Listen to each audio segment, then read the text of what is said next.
Did you know an entire village once died in their sleep from something they couldn't see, smell, or hear? On August 21st, 1986, Lake Nyos in Cameroon became a silent killer.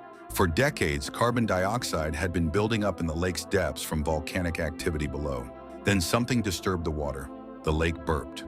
A massive, invisible cloud of gas rolled out at 60 miles per hour, flowing through valleys like a river of death.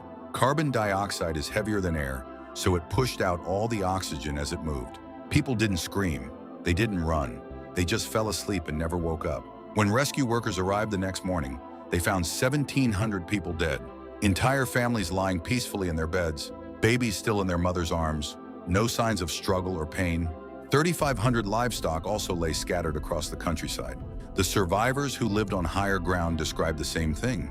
They went to sleep in a normal world and woke up surrounded by corpses. Scientists say there are other lakes like this around the world, quietly building pressure, waiting to exhale death without warning.